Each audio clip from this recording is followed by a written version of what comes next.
And a good Tuesday evening, everybody. Chris McDonald with you. We're grateful to have everybody on this Tuesday night, the 18th day of November, 2025. I am so excited to have this guy here, Brad Johnson, former CIA operative and former Speaker and White House Press Secretary for Abraham Lincoln. And we're grateful to have him tonight. I remember when they invented dirt. That's fake news, isn't it? That's fake news. I shouldn't say that. That is fake news there. Johnson, it's good to see you tonight. We hadn't seen you in a while, and a lot of things have been going on in the world, and we're going to talk with you about them tonight. I want to welcome you to the program, buddy. I know I joke around with you a lot. I have a lot of respect for you. We're friends, and it's hard to believe we've known each other almost 7 years now, almost. Met you in 2018. Actually, it has been 7 years. And had a lot of laughs and a lot of deep discussions. And I have always appreciated your insight on our show. And for those that don't know, Brad served in the CIA for many years and is retired now and still doing a good work for our country. Intelreform.org is his website. I encourage you to visit it. It's good stuff, good material. It'll keep you up to date on the world and so forth. I'm going to get to Epstein with you after this, but I want to talk to you first about the Saudis being in D.C. today and this Saudi prince. I know that the media, Trump is playing up the $1 trillion investment. It seems that they want peace, it seems, with Israel, Brad, but there's a price tag to it. Your dear friend and mine, James Akers, was with us last night, and we talked about the Palestinian state demand. And it seems the Saudis are willing to embrace the Abrahamic Accords, but they're putting strings on it with Israel. And I've just got to ask you this. James had a take on it, and I'm curious what yours is. He was very concerned that, I know that in this deal, the Saudis give us something, we give them something. Our giving them is the F-15s or the F-35s, the airplanes, the F-35s. And he was concerned that exchange of money for those F-35s, everything's wonderful when we're giving F-35s to somebody that's saying we want peace. But he was concerned that maybe these planes will be used later in a not so peaceful manner, and again, and possibly, we don't know the future, certainly. That's what Saudi Arabia is going to do, but just say this prince that is so eager to talk to Israel now, if he's replaced by a radical leftist, we're handing them the keys to war in the Middle East. Now, I know a lot of this is conjecture. We don't know what they're going to do, but he was not a big fan of this, hand in pocket. I know we're getting $1 trillion, but is it worth it? I mean, what's your thoughts on all that? I'm just curious because I know you've been in this field, you've been over there in these theaters, and the Middle East is one of the most complicated places on this earth. I mean, you could figure everything else out. Nobody figures out the Middle East because the enemy of my enemy becomes my friend real quick, don't they? Yeah, they do. The Middle East is difficult. There's no question. And I there's a lot of history and back and forth through the centuries, and so keeping track of it. But a lot of it boils down to, who had a fight with so-and-so's sister and things like that, too, on the personal level. So there's always shifting sands. Lawrence of Arabia, who was so famous, was famous, in fact, because he spoke absolutely perfect idiomatic Arabic. But he was never invited into those meetings. What he would do is sit around with all the drivers and buy them coffee and cigarettes. And so they tell him all the scuttlebutt. So he always knew who was going to vote which way, because he knew who hated who and who liked who and all those sorts of things. So that makes a huge difference. At any rate, I'm fairly positive about the F-35s. I mean, let me say, I've been involved with deals with foreign liaison where we're taking care of equipment and things like that. So I have a pretty strong background in that sort of thing. And just let me say, anybody who's ever been around an F-35, which I'm no grand expert on that aircraft or any of the fighter aircraft particularly, but I can guarantee you one damn thing for sure that everybody will back me up on, and those are very sophisticated aircraft. And the parts and the equipment that goes into them and the maintenance and all that stuff, that's no walk in the park. That's very serious business and difficult to do. The Saudis, if they were abandoned by us, very quickly those aircraft would be unserviceable. They wouldn't have the parts, or they wouldn't have the know-how. There'd be things missing. Gotcha. Saudi Arabia, don't forget, is not a huge country in the sense of population, and not a huge military. So it takes a lot of infrastructure to keep those aircraft in the air. So yes, there would be a period of time where they would be effective with those aircraft, but that would fade very quickly. So I'm less worried about it. You know, if the regime changes and all that, we're going to stop giving them the know-how and equipment and all of that, parts and stuff. So they would just not fly fairly quickly. Now, yeah, okay, there'd be 6 months or a year or something where they'd be dangerous, but also now the question has been raised, would he sell the F-35s to Israel? And I think that might end up being a deal as well, to sell them to Israel, to put them on equal footing. The Israeli pilots are probably more motivated and would have greater training. That's typically the standard that you see between the Arab countries and Israel, is they just get a lot more training. With that aircraft, training is just extremely important. One of the reasons the U.S. pilots are so good compared to everybody else is training. You know, even if you put them in an inferior aircraft, they might hold their own or still kick butt because they're just so much better trained. They have more practice, and that's very important. So, at any rate, I think it's fine. I think the $1 trillion is a fabulous thing. I think this is a good deal for the United States. I don't see a lot of downside to it over the long run, say medium to long run. There could be some short-term problems. The prince is definitely large and in charge.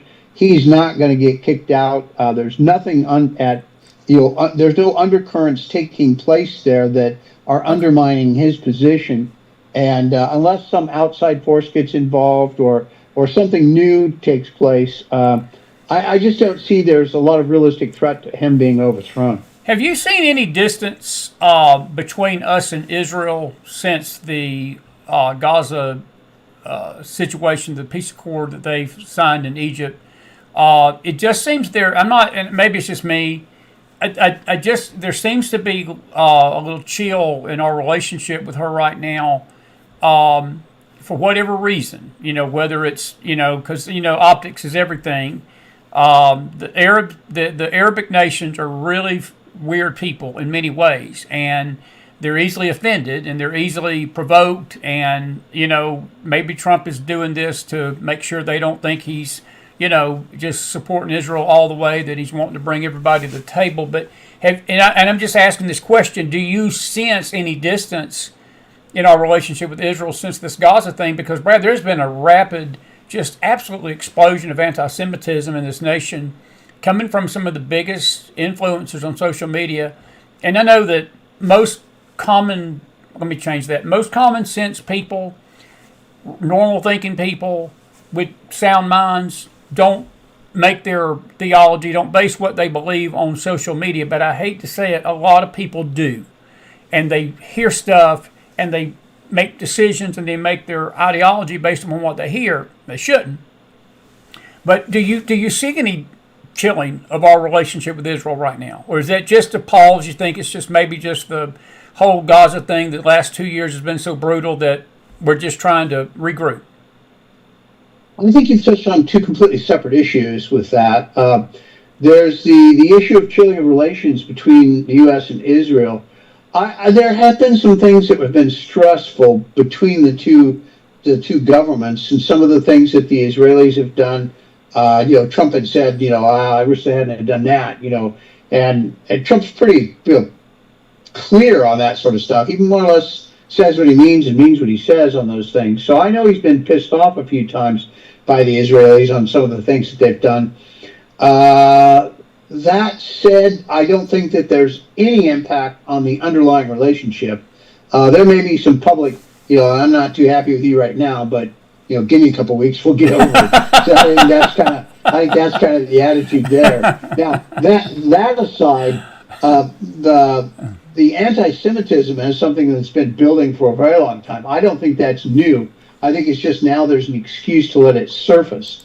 And good point. The Democrat Party is just wildly anti-Semitic, and which just stuns me every time I think about why any Jewish American would vote for the Democrat Party when the Democrat Party is so clearly anti-Semitic. We're having tremendous problems at the universities and all that. Well, who runs those? It's the Democrats. It's the left. It's not the Republicans. So, have an effing clue, my friends. Who should you be voting for? I remind everybody every chance I get. There are a lot of Jews that supported the Nazi Party in World War II, and there were even a lot of Nazi Party members early on that were Jews. And excuse me, ladies and gentlemen, but how did that work out for you? Have a clue. I mean, no Jew in the United States of America should be voting for the Democrat Party if they have any interest in self-preservation. Now, the anti-Semitism that we've seen coming up is also being fueled by how the press reports and things like that. For example, the press reporting that took place on the attack that Hamas did against Israel is wildly unreported. They haven't run any of the films showing them, tying, mothers and children together and throwing them live into a fire to burn to death, and the murders that they committed and all those things, and the victims that they kidnapped and all of those, even the dead bodies were still getting back. They reported as, oh, Hamas is doing great. They've returned another dead body. Well, who killed him? Who killed that guy? You're not reporting that aspect of it. They're basically, it's a lie of omission. They just don't say those things. And the statistics that they report, like about how, this many people died in Israeli captivity and these many Palestinians were killed and all those things. All of those statistics that they get come from Hamas. Well, anyone that believes Hamas at face value on these things is just an idiot or a willing accomplice, as in the case of the press, because they've been caught many times through the years doing things like staging events. Like they'll go set up on top of a hospital or an apartment building a bunch of mortars up on top of these buildings. Then they lock everybody in the building, won't let anybody leave, and start firing off mortars. Well, what happens? Israel has the choice. Do you destroy these with counter battery fire, or do you just let them rain down bombs on your civilian areas? Absolutely. So they counterfire, destroy them. People get killed in that building. Well, who killed them? The Hamas that forced them to stay in there and took the mortar rounds, and equipment up on the roof? Aren't they the ones that really killed those people? Exactly right. And yet Hamas reports those as Israelis killing them. So those statistics are all completely bogus. They're exaggerated. They're lied about just blatantly. It's the Hamas people that are often murdering them. And you have seen some very brave Palestinians. They're actually, mainly Jordanian people. And you've seen some very brave ones come out lately and say, yes, we do want to be free there. We want to be free of Hamas. They're the ones that do this to us, this to us, this to us, this to us. And I was talking to someone. I'm clearly American, and I was talking to a woman from that area. Just happened to be at a store and said, "Oh, hi, how are things here now?" and that sort of thing. And she went, look like this and look like this, and said, I know who you are, but you still have to be really careful what you say around here. Wow. And she was afraid. And that's the life there for those people. They're controlled. That's who they really want to be free of. But you don't see any reporting on any of that. I'll agree.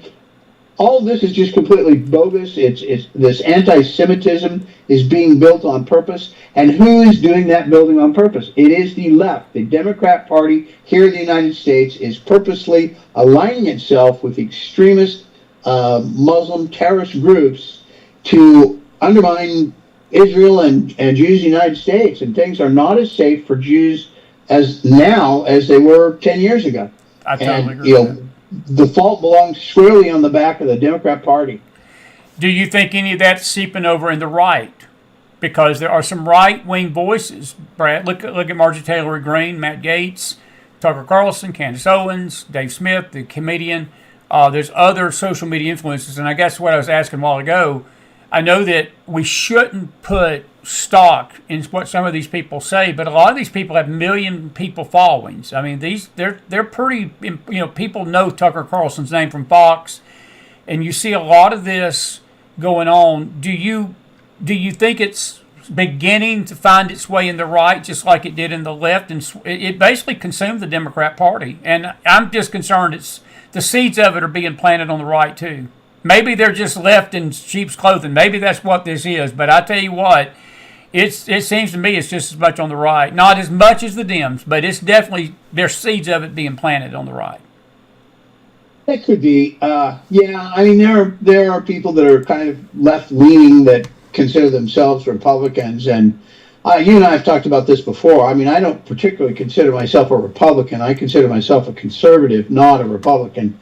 But where else do we park? We've got to park within the Republican Party. So Absolutely. That's the way it is. So there are Republicans that are fairly left wing, and I think philosophically they just fit into that. But I say to those people, and I would say to any of your audience listening, is ask yourself the question. I mean, if the long-term security of the United States is important to you, is our long-term national security better off with a stable democratic Israel in the Middle East or without Israel in the Middle East? And I just don't see how anyone could come up with an answer other than that we're better off. Amen. So if you're interested in your own self-preservation, you're also interested in Israel's preservation. So it just makes no sense to be anti-Israel. Well said, and I'm with you 1,000,000% on that. Let me change course on you a little bit. Today, 472 to 1, the House. I mean, we can't even get the House to agree that the sky is blue, but we literally had 472 people agree today that we need to release the Epstein files. I got to give you my 2 cents on this. I personally don't give a rat's Epstein about these files anymore. The man's dead. They've had these files forever, Brad. The intelligence agencies knows what's in them. The Biden administration had 4 years. They could have released this stuff. Trump could have released it the first 4 years he was in office. We've had this stuff, and now all of a sudden it's like a national security issue with these politicians. And it just reeks to me of nothing but theater. It just, and it's hypocritical. It's hypocritical that they are so worried about it. And the only reason the Dems were worried about those files because they got wind that there was possibly something in there about Trump. They wanted to crucify Trump. And now it's coming out that it ain't Trump that Epstein was in love with. In fact, Epstein was trying to take Trump down in his first term. This Stacey Plaskett, this congressional rep down in the Virgin Islands, was getting $30,000 in campaign donations from him and texting him like some kind of study hall buddy during her Democrat hearing, and he was feeding her lines and everything else. To me, she have her butt kicked out of Congress for doing stuff like that. But ultimately, in the grand scheme of things, do you think there's going to be any major revelation in these files that's going to make us all stay up and pace the floor at night and say, oh my God, the country's going to come to an end? I don't.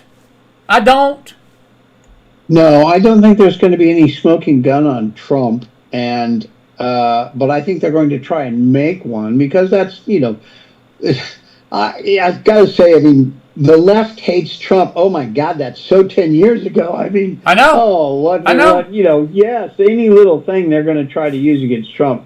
However, now I don't think it's going to be anything earth-shattering, like you said, that's going to keep people up at night, any of that sort of thing. But I think, what I really want to see is those logs, the aircraft logs from the Lolita rocket or whatever it was called, and see who's been going to that island. That's what I'd really like to see. I'd like to see all those things of the people that have done it. And I think in the long run, that's going to be far more damaging to the Democrats than it will be to the Republicans. Because, if you've made, 18 trips to his island, you've been having sex with these little girls. And, they're going to be tried and found guilty in the court of public opinion, no matter what they say and no matter what the cases are, which, by the way, that is illegal. And even though it was outside the United States, it remains illegal. Absolutely. And those guys could be prosecuted for having done that. I think that takes I think those laws don't expire anytime soon. They might be permanent. I'm not sure how that aspect of it works, but I think they can still be prosecuted over those things. So I think it'll be worse for them because there's more Democrats that win. I'll agree, and I think the Clintons are in trouble. They're not wanting to testify all of a sudden, and go before the House on this. But I want to make it clear, because I know some people heard what I just said, and they're out there saying, well, McDonald says that it's not important that we know who these victims were, who was trafficking them and all. I'm not saying that. That's not what I'm saying. What I'm saying is the drama and the theater that these gutless and worthless politicians are making of this, when they've had plenty of opportunity, Brad, to do it. They've had plenty of opportunity to have justice for these victims. They've had plenty of opportunity to get to the bottom of what he did and who he did it to. And the reason they didn't, because I think what you just stated, they knew this a long time ago, that most of the airplane passengers on that plane are going to be Democrats. Now, I heard a great discussion about this last night, and I'm not sure who it was, maybe Trace Gallagher, and one of the people that they were interviewing about this made a great point. Epstein was a philanthropist. There were people that went to his island and flew on that plane for economic reasons. They didn't go to the island to have sex with girls and boys. And anybody's name now that's on that plane list, though, I'm afraid are going to get lumped in with the pedophiles. And I mean, whether it's fair or unfair, but that's where this is headed. And I think it may turn into this one big witch hunt. I think you're onto something. I just think it's going to be a witch hunt, and they're going to dig around for every name they can find, anybody they can find. And if they don't like them politically, their careers are over, man. Democrat and Republican. I don't know if it's going to be more on the Republican or Democrat. I think there's a lot of Democrats that hate each other. I don't think they care two bit pins for each other.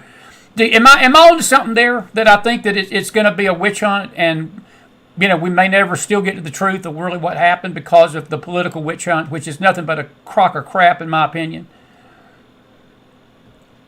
Yes, there may be some. I don't know if there were actually meetings on that island that were without the little girls, traipsing around them and stuff. But yeah, and by the way, this is going to have some negative impact in England as well. Prince Andrew is not going to come out as a shining, clean star out of this either.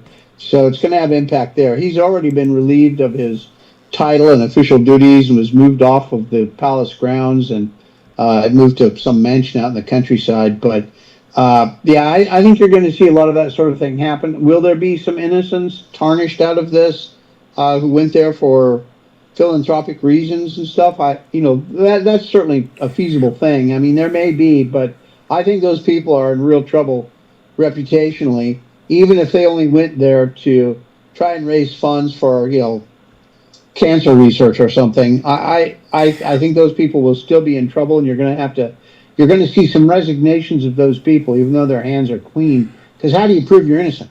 How do you prove that? Well, in this toxic society with the social media, there is none. I mean, there is none. I do want to ask you, what I was going to say is I want to make it clear and go on record. Jeffrey Epstein was one of the most evil, wicked SOBs that ever walked this earth. I've watched so many documentaries on him over the last several years, and there was an arrogance to him, Brad. He had no remorse whatsoever in trafficking these kids. He had no remorse about these young girls. He had no remorse. Not at one time was there any remorse. Ghislaine Maxwell, there's no remorse. All she's worried about is staying alive and not being Clinton-sided. And I'm serious. I mean, it's terrible. So I want to make it clear to our audience tonight, we're not trying to say that this ain't important, but I think it just tarnishes the freaking. I think it almost it's an insult to the victims more when politicians do what they're doing with this thing.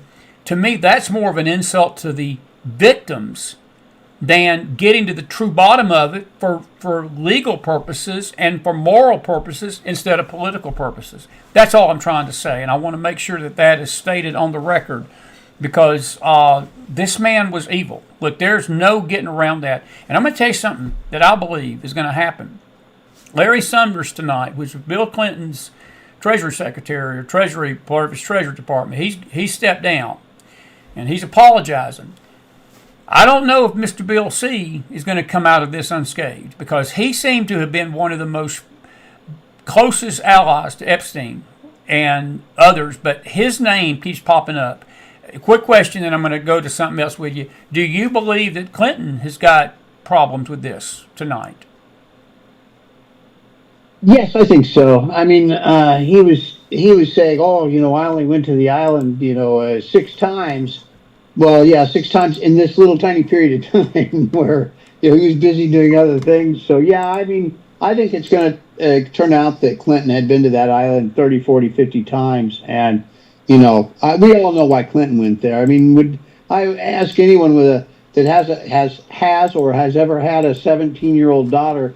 Would you let Bill Clinton babysit your 17-year-old daughter? I mean, you'd have to be nuts. You know how that's going to turn out. I think Bill Clinton's reputationally will be destroyed. He's not hugely active anymore like he was. He's getting pretty old, and I don't think his health is the best. So, I don't know how much long-term actual impact that will have, but I think he'll go down in history for more closely aligned with what he actually is, which is a scumbag. Yeah. And Yeah. so I think it's just dessert that's how he'll go out, and that's how he'll be remembered. I don't know if you recall, like when Ronald Reagan died, but when Ronald Reagan died, there was just a true, honest, sincere outpouring from the people of the United States of America for one of our greatest presidents. And Jimmy Carter dies. Nobody really cares. And I think when Biden dies, which will probably be fairly soon, I know he's getting to be pretty weak as well. I don't think anybody's really going to care. I think the same thing, at some point in the future for Bill Clinton. I don't think you're going to see much of an outpouring for him like you did for Reagan. I think all of those three combined probably wouldn't equal the outpouring that we saw for Reagan. So I like I said, I think they're finding their just desserts in history as people look back at them, and I think this is going to kind of be the final nail in the coffin, if you will, for reputationally for Bill Clinton. Yeah, I do too. I want to. We'll follow this. We'll see where this leads. The Senate's probably going to approve this tomorrow. It's going to go to Trump's desk, and we'll see where this goes. Now, this next segment is up your alley more because this has to do with law enforcement. There has been a lot of new revelation that has come out over the last few days about this deranged killer, this kid, Dylan Cook. Thomas Crooks, that tried to assassinate President Trump in July of last year. I've not been happy with the slow walk of the FBI with the information that has been put out there. Not happy with it, but I understand that these things take time. I'd rather them take their time, get the information right, than just throwing it on the wall for the sake of people to have their itch scratched. But I got to ask you a question. You're in the CIA, you former CIA. You've seen some of these stories. Do you believe this kid acted alone? And do you believe are we being told the truth about this? Because Brad, this has been one of the most craziest things. It hit me again tonight. They were showing the video of that moment where Trump turned his head and that bullet, just missed him, just like that. You think about where we'd be tonight, man, if that bullet would have hit. Just think about where this country would be. And this is how dangerous this got. And then the other nutcase down at Mar-a-Lago tried to kill him. And then we had Charlie Kirk's assassination. Why is it that there is this growing trend, this growing connection between transgenderism, because this kid evidently has some transgender tendencies. He loved furries, just like the Dylan kid, the other nutcase that killed Charlie Kirk. They were both transgender. And it seems that the media does not want to address that part of this. They want to hide that. And we can talk about all that, but I want to go back to the law enforcement part. Do you believe that we've been told the truth about this? And I'm not trying to be a conspiracy theorist tonight, but there's something that stinks to high hell over this whole thing to me. And we almost lost the current president of the United States, and the media has not, the powers that be, and I'm not blaming Patel for this because he wasn't the FBI director at the time, but what's your thoughts on all this? Well, we're certainly not being told the whole truth. So but we're not going to be until this investigation is over and it's gone through court and all of those sorts of things. A lot of this will start to come out during court proceedings, and then when it's over, we'll probably see some books and things on it and learn more. So, I mean, have we been told the truth? I mean, we've been told some truth. We have 100% not been told the whole truth, but that is part of the investigative process. You can't get out there and say too much because you'll screw up what happens in court later. Those things can be used by the defense and things like that. So you got to be very cautious from the prosecutor side, the FBI and DOJ. So it's legitimate what they're doing by not saying too much. I just don't know. I mean, I think it's a little bit too early to judge if what we're being told is a lapse in trying to be truthful and forthcoming, or if it's just because it's under investigation. I mean, the really bad stuff you don't want to say because this is all going to go to court. So is there a chance that he worked alone? Yeah, I mean, there's a chance that this guy did this by himself. Is there a probability that some other people knew he was going to do it? I would say yes. Are you talking about part of it? Now you're talking about the Kirk killer. Yeah. Okay. What about the crooks? What about the assassin of President Trump? Because that's what's come out just in the last 24 hours, that he had almost the same exact fascination. He had the absolute, almost same fascination and his thinking as the Kirk killer. I get what you said about the Kirk killer, but there's been almost nothing said about the killer of July 13th last year, Brad, who, as I said, he came within not even that much of maybe killing President Trump, and that would have put this country, oh my Lord, I can't even imagine where we'd be tonight had that happened. It's shuddering to think. The whole gay community, the LGBTQ community, and the trans community have been just taught and brought up and raised within this bubble that their rights are preeminent over anything and anyone. And you see a lot of the trans people come out and the different gay people who identify as this or that or the other, on the bathroom issue too. And they'll say stuff like, anyone that tries to stop me from going in the ladies' bathroom, even because I was born a biological male, I'll kill him. This is my right. You're not going to screw me over. They've been raised and brought and just pushed into this frame of mind that their rights are more important than anything else and anyone else. So they feel fully justified, and that's kind of leftist philosophy in general. That anything. Well, I mean, Karl Marx wrote about violence, and he said, there's nothing inherently wrong with using violence. It has to be to further party purposes. If it's not for party purposes, then you shouldn't do it. But if it furthers the goals of the party, then it's okay. And that's the way they view this. That's the leftist philosophy. That's Karl Marx, Marxism. And that's the background of these people. That is that philosophy that's been pushed into them, and why they believe that their philosophy triumphs, uber alles, if I can say it that way, that's more important than anything else and anyone else, and that anyone who stands in their way deserves to be killed, because that's how they view it. You don't, you Charlie Kirk, you don't believe in this. President Trump, you're not helping on the trans movement, therefore you deserve to die. That's one of the problems. And when all of these things just don't go the way they want, like there's some backlash over bathrooms, and there's been boys who dress as girls who go into the girls' bathroom and rape girls and things like that. So there's been a lot of pushback, including in sports, where men are not allowed to compete in women's sports. The Olympic Committee is going that way. It's a lot of pushback, which, thank God, it's about time. And so that really pisses them off. And so they think that they're entitled to take acts like this, and it's fully justified. They think they're heroes of the world by doing these sorts of things. It's nutsoid, but that's the way the left has gone for a long time, and that's how they educate the people. And the left has also controlled our educational system for a long time, so it channels these people into that frame of mind. It's a horrible evil, and frankly, any truly thinking person who's honest, I can't imagine being a leftist. I really cannot. There has been no greater evil foisted off on the world than comes from the left. Hitler, Stalin, Mao. I mean, those Great are the points. three top murderers of the world. And Right. you want to align yourself with that philosophy, where hundreds of millions of people are murdered? Good luck. I mean, what a loser. But yet, there's people who are intelligent who think that philosophy is wonderful. But I That's think it's exactly based right, on Brad.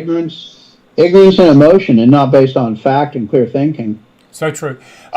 Final, but bottom line, do you believe this kid acted alone? Do you think he was just deranged and there was no big conspiracy? Because I put it like this: what's not helped is the absolute insanity and the Keystone Cop mentality of the Secret Service that day.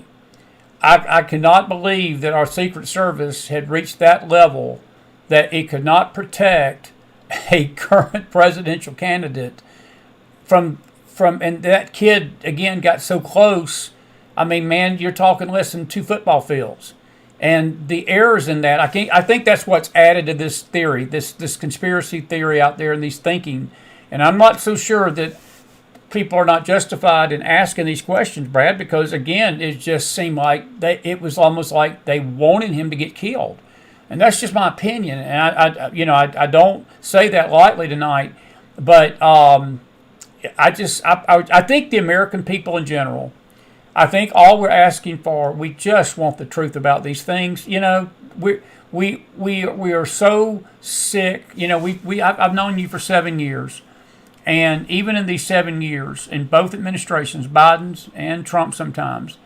We just want our politicians. We just want the people that lead over us tell us the truth. Just be honest people, good brokers. We're not stupid out here, but I swear they think we are. They act like we are, and I think that's why people come up with some of these crazy ideas about when these events happen. Am I far off on that? Well, first let me say, I think there is a chance he acted alone. I mean, I wouldn't look at it as a foregone conclusion that he had help doing this. It is something that a person could have organized for themselves. That boy who tried to shoot him strikes me as pretty inept, so I would tend to think he had help. So I would be leaning towards someone helped him. But it is possible that he did it on his own. I don't know, but certainly I couldn't agree with you more. You know, yeah, it's just I wish we could get the truth out of everybody all the time. I mean, like you and I were talking about, for law enforcement, there's some reasons why they don't say too much, but also, law enforcement, the way it's organized, has got some glaring weaknesses. And for example, the guy out in Portland, who had the Trump hat on, Yes. that got assassinated, Yes. the guy walked up to him and shot him.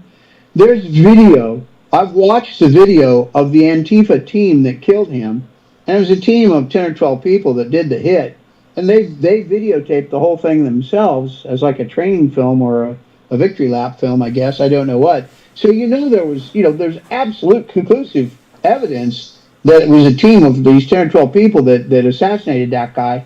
Yet when the police came, they killed the guy, case over. They killed the shooter. So they said, well, case over, case closed. They didn't do any further investigation. Even though there's a film of the team doing the hit, they did, as soon as the shooter was killed, they stopped. And that's the problem that we see with law enforcement. So the case is closed. I mean, that's how they treat these things, which, I wish that there were a second element to that somehow that would then go in and start looking to see, and they could have uncovered all these other Antifa people. That group, the remaining 10 or 12, how many ever walked away from that? They're still out there. They've been trained. They've had practical exercise now, killing people and assassinating people. Is that who you want on the street? But Come on. is it the police in Portland? I don't even know. I mean, I know. it probably is some of the police, but certainly the police chief and the politicians. That's how they view it. Is Antifa's our friends. That's enough. That guy's dead. We're done. And they don't arrest the other people. But I don't know. I wish the truth would come out on these things too. I wish there was more eagerness on the part of politicians and law enforcement to go find out the truth. Because I think part of it is they don't care. They don't care enough to do anything about it. Right. I'll put it that way. A couple of quick things before we let you go. By the way, folks, if you got questions for Brad, not paragraphs, but questions, about what's going on right now, I'll be glad to ask him tonight because he's going to be with us for a little bit here. I want to ask you about the. We haven't talked since this Mandami kid got elected in New York. He is not the problem, Brad, but he's a symptom of a bigger problem. We've got a jihadi takeover of this country, and we have really got a Muslim-backed movement that they're not firing bullets at us. They're taking over our country from within. They're taking over our country, man, by winning elections. You got the first Muslim lieutenant governor ever. We got the lieutenant governor of Virginia is the first elected Muslim to that high of office in the country so far. And now you got Mandami as the mayor of the world's biggest city. The socialist kid out in Minneapolis came this close. It's not like that Jason Fry was a great candidate, because he was about as crazy as loon as any of them. But that socialist kid came this close to beating him. You've got a 21-year-old socialist, communist, jihadist in Seattle. And there's other of these candidates. I've always said that Mandami, if he did nothing else, he's going to open a Pandora's box, because I think we're going to be looking at this onslaught more and more. And what's another developing story tonight, Texas. And I've got two things about Texas I want to ask you about, but these mosques, 45 mosques, have come up from nowhere in the last 6 to 8 months in Texas.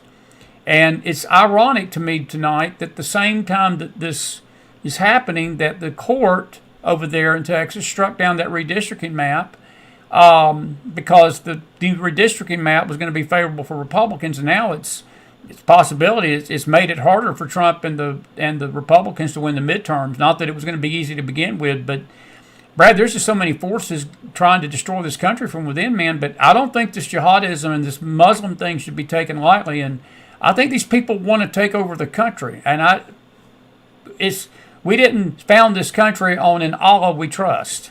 We founded this in God we trust. Correct? Yes, most assuredly, and yeah, you're right across the board. I mean, they come out and openly say that there's many people that are within the jihadi extremist Muslim world that talk about those very things, and they say we're going to bury you and we're going to take over and we're doing it bit by bit, and they've been quite successful in the UK, for example. I mean, there's no-go zones in London and Paris, for example, and they had the mayor of London who was also a Muslim, and has been pushing Sharia law in certain areas. That's what you're going to start to see, I think, in New York. There's going to be areas where Sharia law has to be respected and so on, and that's the way it starts. And then the money starts to come in. A lot of things that people don't know is, for example, as a Muslim, if you don't have a job, you're paid to go live in those areas, and they'll pay you to have a family, and every kid you get, you have a raise. So they take a poor family, move them there, pay them to live there.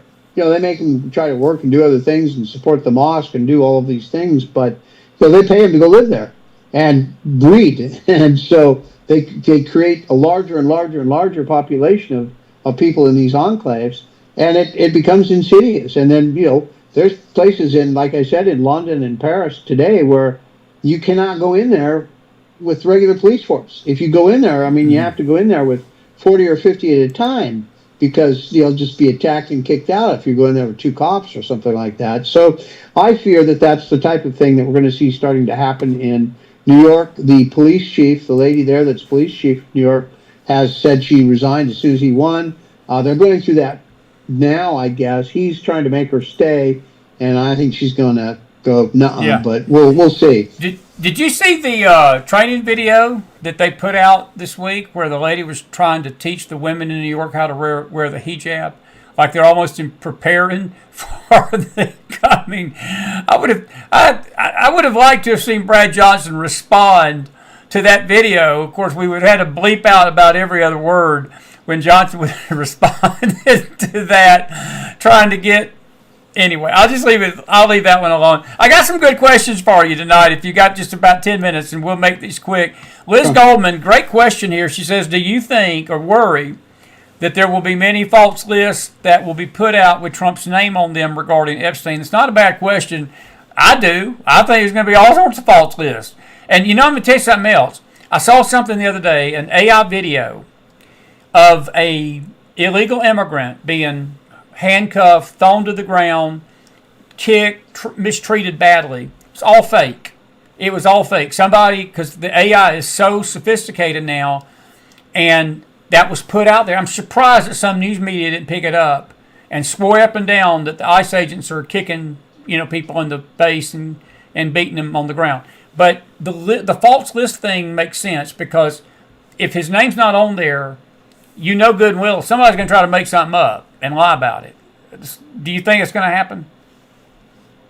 Yes, absolutely. I think it's going to happen. I mean, look at what's happened. These people that they've come up with when we've been trying to confirm the Supreme Court justices, the conservative ones, they're all saying, "Oh, he raped me in 11th grade." Well, you didn't live in the same state. As far as we know, you never met him. As far as we know, you were never in the same place with him at the same time. When exactly were you raped? Oh, I don't remember. It was just I was so upset. They come up with all sorts of BS. I'm sure that there's going to be a lot of that against Trump, because I don't think there's enough truth there to make trouble. So I think they'll try to make up something. Yeah, I think it's going to be a serious problem. Yeah, I think that's why Trump doesn't want this to come out.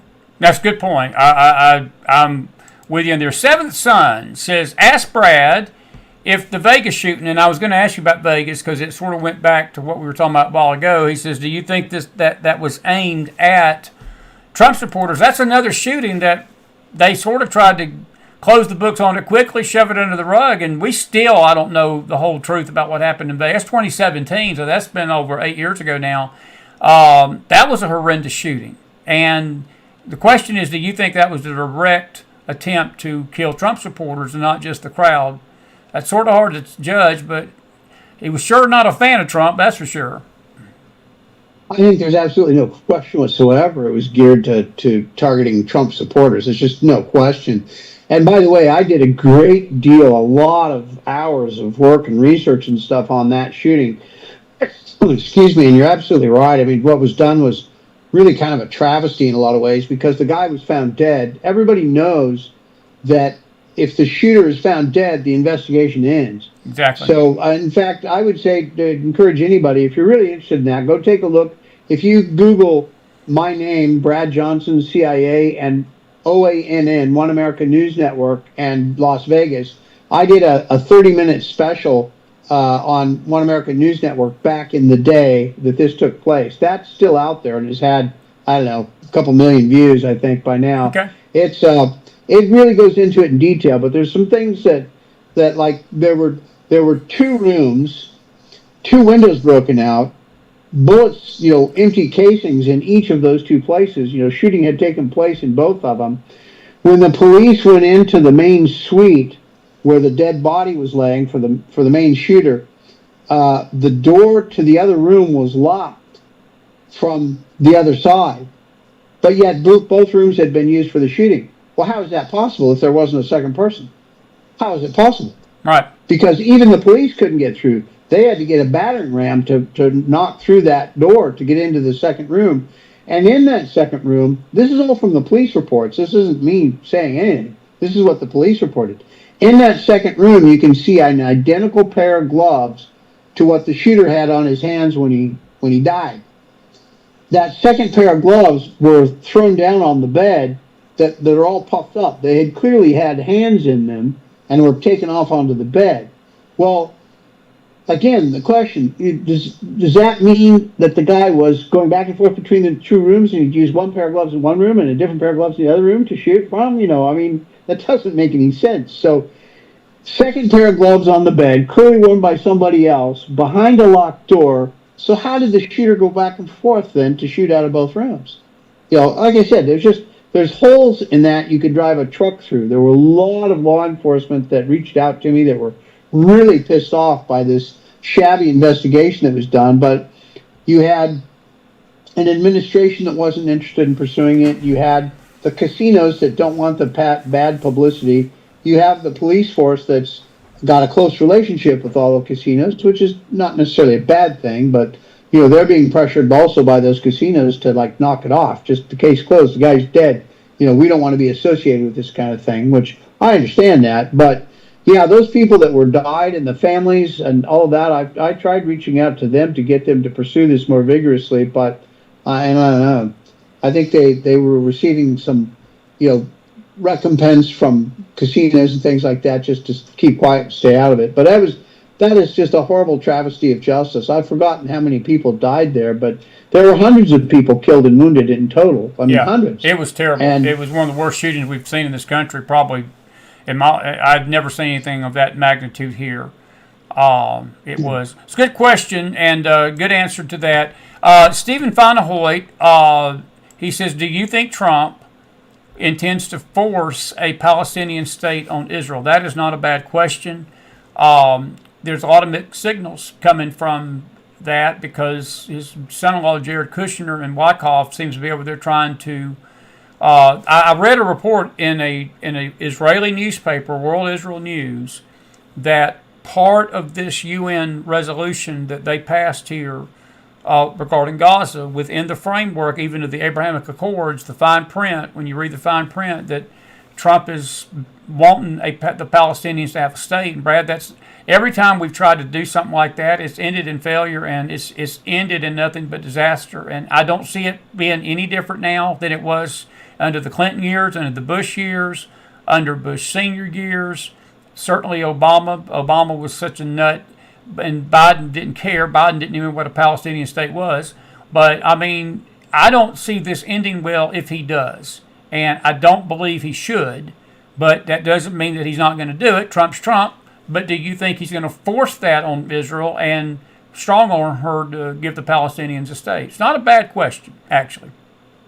no, good question. I do not think that's going to happen. I would say there are many more indications that Trump does not have that in mind. And one of the things he said, that's generally referred to as a two-state solution, meaning creating a Palestinian state out of this chunk of Israel. And Trump is the one been saying, well, why does everybody assume it has to be a two-state solution? Why can't it be a one-state solution? And what he has said, over and over, different things like where Gaza City is now, turn that into golf courses and beach hotels and things like that because it's a pretty area. And then these Palestinian people move them to another very nice area. And by Palestinians, I mean like they're basically Jordanians for the most part. Move these people to a different area that is not close range and striking distance of Israel proper, but still is a very nice area. Create a city for them to be in there, still part of Israel, but away from an area where it would be useful to Hamas. And Trump has made the point many times that would be a far greater benefit to those people because they would have all the benefits of living in Israel and the development and a place that could thrive as a city, but yet it would not be of any use to Hamas. And so they'd be free of Hamas. And I think that's the ideal solution. And I think he's laid that out, a beautiful argument for it quite a few times. So yeah. I would say the chances of him forcing a two-state solution, in other words, creating a second country out of this Gaza area, I think is very, very low. I would say negligible chance of that happening. And I'm glad to hear you say that because I hope you're right because I don't think it's going to be the solution in the Middle East. It's just never been, never will be, and I'm with you on that. By the way, if you think about it, they've got a Palestinian state, Brad. It's called Jordan. They've had a Palestinian state for 25 years in the West Bank. They've had a Palestinian state in Gaza. Look what Israel's gotten for it. Nothing but bloodshed, murder, rape, and assault, and bombings, and thievery, and kidnapping, and all that. Hey, quick question from me about Nigeria, and then I got a great question from Leon. What is your take on this Christian slaughter in Nigeria? Should we intervene? And while I'm at it, let me talk about Maduro. Should we go in militarily? I know the left is losing their lunch over these cartel killings, but I got to say it's brilliant. I was telling him last night that if you are a cartel boat owner and you're pushing drugs, might be a good idea to check your life insurance. Like it was probably going to be the worst business idea for me and Brad Johnson to go into the pager business in the Gaza Strip about 2 years ago when Israel was doing the pager thing. I think that the cartels are getting the message that you're fish bait You keep putting these boats in the water. The only people that are going to be happy, and the only people that's going to be getting your stuff, is Willie the Shark. Am I correct on that? I think that Trump's about to lower the hammer on Maduro if he don't knock this stuff up, Brad. But I want to ask about Nigeria too. Do you think we may need to intervene there because this Christian slaughter is getting worse? They kidnapped 25 more schoolgirls today, killed the principal. These Boko Haram terrorists, they have no conscience, and they are, to me, in some ways, more violent than even some of these. I know it's the same branch of Islam, but I swear this West Africa bunch, they're a bunch of brutal, you know what, man. I'm delighted to see so much effort put, and especially in what's normally a place that's ignored like Nigeria. I'm really glad to see this happen. But worldwide, and this is my background, worldwide, Christians have been slaughtered for decades, these enclaves. And it's one of my criticisms of our Christianity here in the United States is because, well, if you're a Protestant and it's the Catholics getting whacked, you don't care. If you're a Catholic and it's the Protestants getting whacked, you don't care. And that's all too common. So a lot of these people that are out in these areas are Orthodox and things like that, and nobody here cares because most of the population in the United States is Protestant. So it's one of those things where I find it to be one of the destructive elements of Christianity here in the United States is that when fellow Christians are getting whacked, just murdered wholesale and taken prisoner and sold for slaves and things like that, nobody cares. Even though it comes out in the news, nobody reacts. So really, this is the first time somebody's ever stood up to take action. So kudos, I'm proud to see it take place. I hope more and more of it goes on, and it's Syria and other places. These Christian enclaves have also been getting whacked, and probably 15 or 20 other countries. Well, hopefully this is something that will gather steam and will gather some impetus here in the United States, and we'll start to see grassroots support for this sort of thing. Because I'm all for it. Like I said. This is nothing new. This has been going on for a very long time. And even though it gets reported, and it's something that I've talked about in quite a few interviews, it's always pissed me off about the United States and the way we view these things is we just ignore it. And I don't like it. I'm those with you. People shouldn't be hunted down like animals and slaughtered. Amen. But that's what's happening. Amen. I think, look, if I was Nigeria, I'd be very concerned. They're not dealing with Joe Biden. And Maduro's not dealing with Joe Biden. And Trump, he's a no-nonsense president. Love him, hate him, or whatever. He's a man of his word, and he's told these regimes, knock this crap off, or we're going to deal with it, and I believe he's going to. And it doesn't mean to all the idiots out there that we're going to war with these nations. It just means that if we intervene, trust me, it won't last but a day, and hopefully they'll get the message. Let me read you Leon's question. It's a great question, actually, and he says, does it bother you that Mandami appeared out of nowhere and immediately rose to the top of the polls? I don't think I've ever heard anybody express it that way, but that's exactly what happened. This kid came out of nowhere. Brad, I never heard of this kid before the summer of 25, honestly. And I don't know if it bothers me, but it does make you wonder about the mindset. I saw a poll tonight that nearly 60% of Democrats show they believe socialism is a favorable ideology. They look at it favorably. Evidently, New York City does, unless they just don't know what they're about to get into. But what did you think about? That's a good question. He shot up so quickly. I mean, man, he was up by 20, 30 points sometimes in some of these polls. And I got to ask you a question, a side question to Leon's question. Do you think that Cuomo got into this race knowing how unpopular he was deliberately, knowing good and well that he didn't have a prayer and that the vote was never going to go to the Republican, it would just be split, and Adams got out at the end, that the whole thing was to hand Mandami the keys to New York City? Now that I know is a stretch, but Leon's question is a good one. What made this kid so popular in New York City, man? Mandami came out of nowhere from our perspective, but he didn't come out of nowhere. All these candidates that you're seeing have been handpicked out of these groups. They're getting a lot of financial backing out of these Muslim groups. A lot of the money comes out of Saudi Arabia and Dubai and different places like that. So they're pouring millions and millions and millions of dollars into these races to pick good candidates and put them up there. That's where Mandami came from. He was a creation. He was not someone who, grew up thinking, well, I'm going to be a politician. This is what I'm going to do.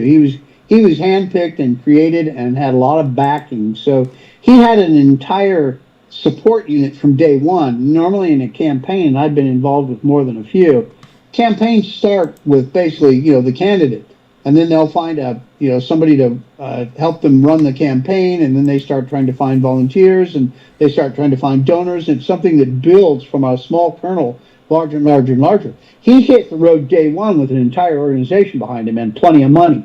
So yeah, that's where he came from. That's why he rose to the top so quick in the public sense, is because he had a large organization behind him, and they were able to convince a lot of people in New York that that he was the right guy for the job. So it's if you look at what are the women called there, the Rat Pack, the posse, or the squad, the squad. Yeah, I like Rat Pack better. But anyway, the squad girls, if you look back at them, the one who married her brother and all that stuff, they're all the same too. She was a nice-looking, well-spoken lady, and so they picked her as a candidate and backed her and put her out there and won the seat.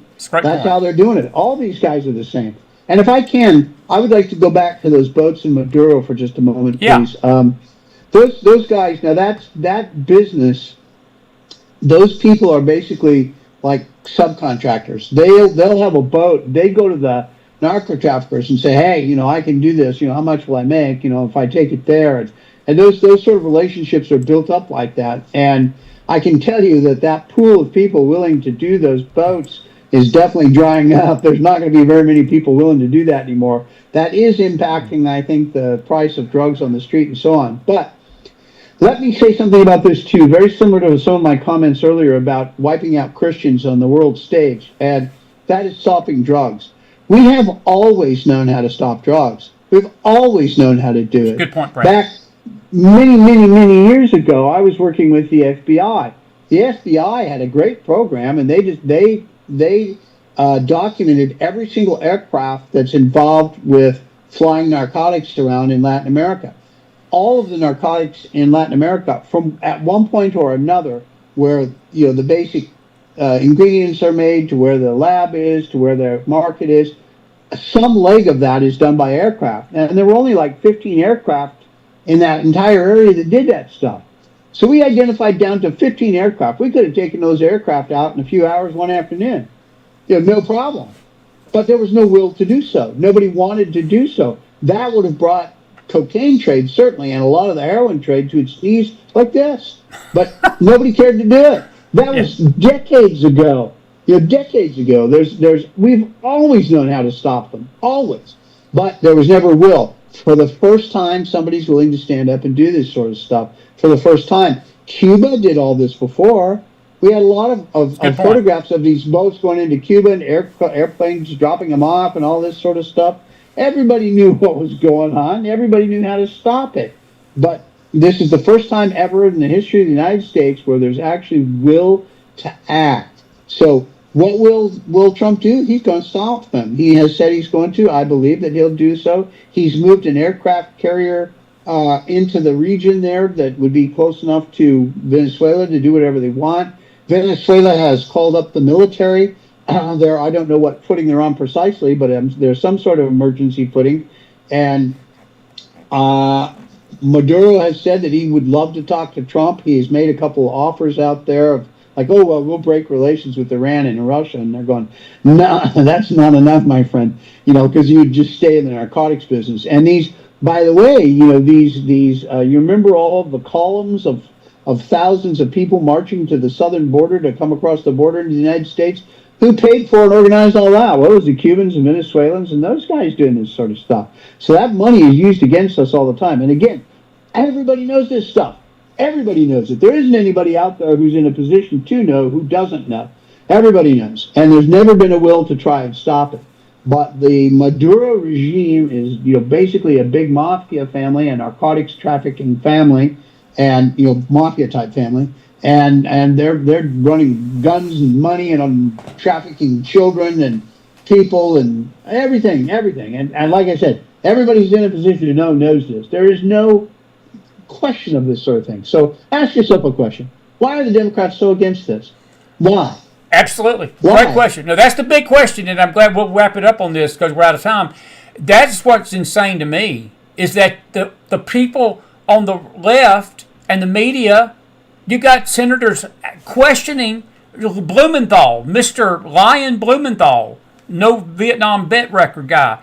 He's out there saying we've got no proof that these cartels were bringing drugs on those boats. Brad, you'd have to be a buffoon, a kindergarten education buffoon, to not believe that there were drugs on those boats. And again, this is their way to call Trump Hitler, to call Trump, well, he's just discriminately killing people, just like they do to Israel and to Gaza, that Israel was discriminately killing those kids, like you beautifully put a while ago, that all Israel was doing was just going after Hamas, and because of Hamas's actions, people got killed, but Israel gets blamed for it. Well, the same thing with Trump. You know, we killed drug dealers, and again, drugs are destroying the lives of billions, not millions, but billions of people in this country. You would think that would be a something that we all in the country could come together on and say, hey, it's a good idea that we keep these drugs from coming in. If these regimes don't quit sending them, blow the blank out of the water, blow the boats out of the water, send them a message, make them fish bait. But you've got people that are not happy about that. And that's insane to me. And it goes back to goes back to these politicians. They are worthless. They are useless. And I hate to use terms like this. I think it was George Patton, the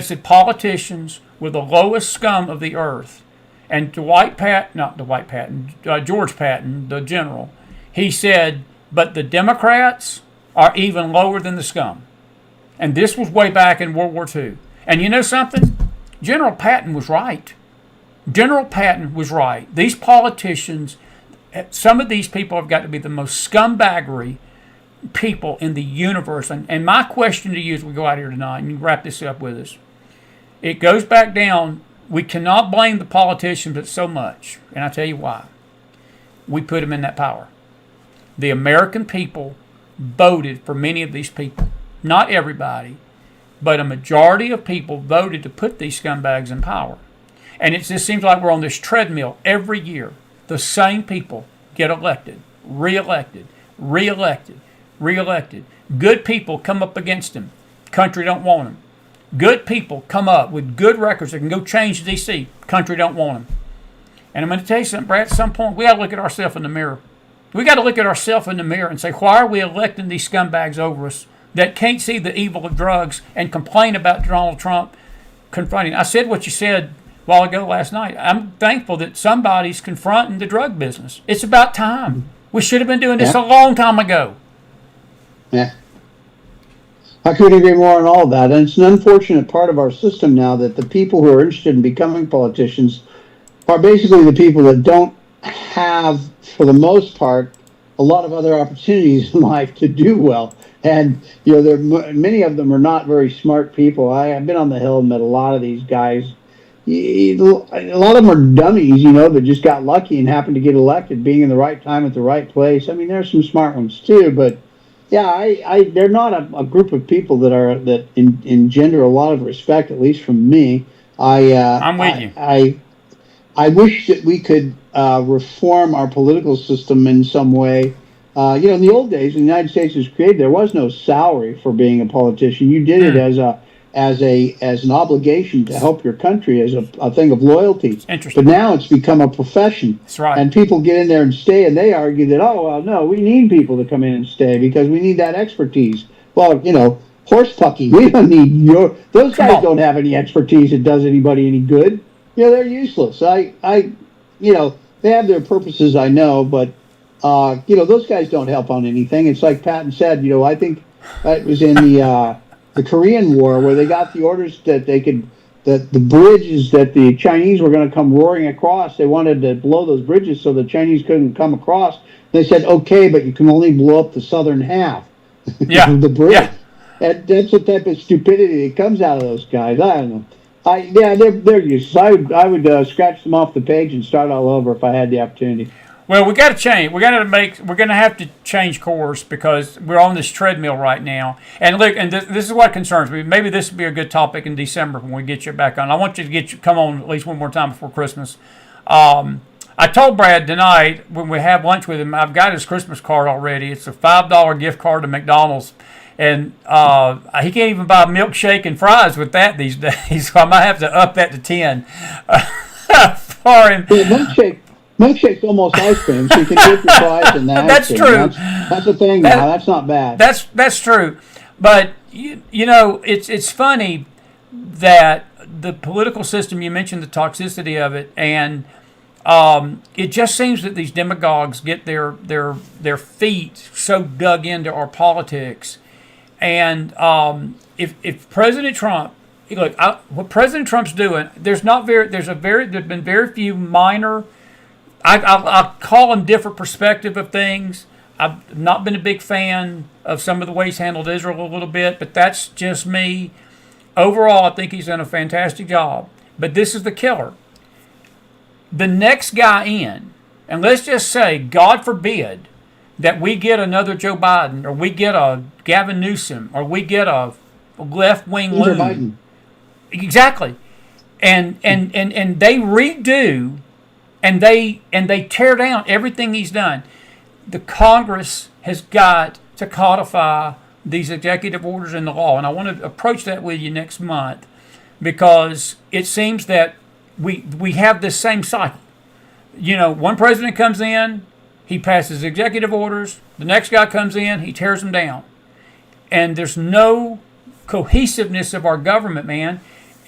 Trump can only do so much. He's got to have that Congress working with him to codify these things into law, because it's a lot harder to unlaw it. And if there's no greater example of that, it's this Obamacare travesty. Yeah. Trump can't just executive order that off the books. You've got to go back in and repeal it. And we're finding out it's hard to do that with scumbags in the White House, in the Congress, and the Senate. Yeah. 1 minute, final thought. I was actually going to mention the tariffs. Tariffs. The tariffs are an interesting thing. And by the way, beef prices have gone kind of crazy. That's one of the things that he's going to make an exception for. I think beef and two or three other things that he's mentioned that have gotten expensive. So glad to see it. And of course, we're supposed to get the $2,000 tariff relief fund checks back coming out fairly soon. I think that's going to have some political positive impact for him. But there's a lot going on in the press, and the press has reported, the tariffs are going to end, Trump is being stopped, blah, blah, blah, blah, blah. The tariffs are going to go forward. There is no stopping the tariffs. That it's one of those things where Trump may lose a battle here and there, but he's going to win the war. Yeah. You know how that's going to turn out. The tariffs are going to take place. The reason is because even if he loses the legal battle going on right now with tariffs, he's got another 6 or 8 different ways to impose these tariffs. And some of these are going to turn out to be legal. I mean, they're just not going to stop him. He'll be able to just go on to the next thing and the next thing and the next thing and the next thing. And they're just going to run out of ways to fight, attack, stop, get injunctions, all of that. He's going to win. These tariffs are going to take place. So I think this is another important area. These are going to be an overall big benefit to us here in the United States economically. So again, I look at this as another big win for Trump. His willingness to stand up for Christianity, his willingness to stand up against narco-terrorism, his willingness to stand up for the United States of America economy, all of these things. I'm quite proud and happy to see that he's got the wherewithal, the huevos to stand up and fight back on all this stuff. So I give him an A. I'll give him an A. I will, buddy. I will. And I haven't even mentioned this tonight, but give Elvis my happy Thanksgiving greetings and tell him I hope he's doing well for the holidays. For those of you that don't know this joke, first time I ever met Brad Johnson, we had him on the show, and I just casually asked him, I said, is Elvis alive? And I said, I put money on it that you've got him hid behind that wall right there in your garage. And he's never given me a yes or no. But he'll tell me every now and then that Elvis says hello, so I'm just assuming that Elvis is back there. But I hope you have a great Thanksgiving, man. And I do hope to see you soon for that steak dinner. And listen, I appreciate you much. I cannot, we joke around a lot. But I hope you always know you got a dear friend down here that respects you, and I'm grateful you're my friend, and you just bring so much to these programs. I'm seeing comments out there already tonight that you rocked the house tonight again, and I appreciate you being with me. I'm going to say goodbye to these folks off air, but thank you for being with me tonight. Have a great Thanksgiving, man, and be safe, and I'll get you back on soon, okay? All right, that was like smoked turkey, by the way, just so you know. Smoked turkey. I will put that in the mail tomorrow. Now, the turkey might be alive because we shoot them live down here in the hills. We got turkeys running around these mountains, so I'll just shoot one and I'll just put it in the mailbox to you and see you get it in a few days, okay? So if all right. If you see something with a feather hanging out of the box, you know what it is from Tennessee. So maybe I should clarify for Tennessee then, or at least for you in Tennessee, smoked turkey does not mean a turkey with a cigarette in its mouth, all right? Just to be clear. Just to be clear. It is crystal clear. All right. Have a good night, buddy. Brad Johnson, everybody. Put some fire in that house. And that is my dear friend, and he is such a good guy. I appreciate him much. And I hope you've enjoyed the show tonight. We've had a good time with him. And thank you all for being with us. We're not done tonight. We're not done. We're going to be coming back for a late show tonight like we did last night. We had a really good late show last night. We had James on. We had Brad on tonight. And Branko is warming up in the bullpen. He's going to be with us Thursday night, looks like. Bill Federer is going to be back with us next week. Ricky Wilson's with us Monday night. So we've got a jam-up lineup coming up and a few surprises along the way.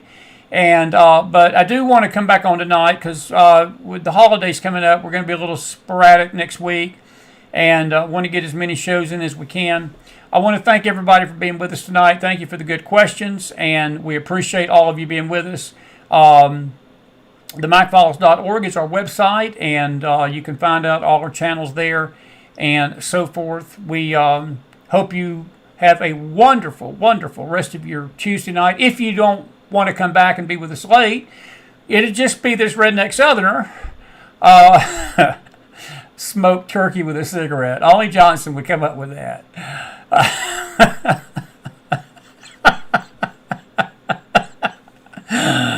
Oh.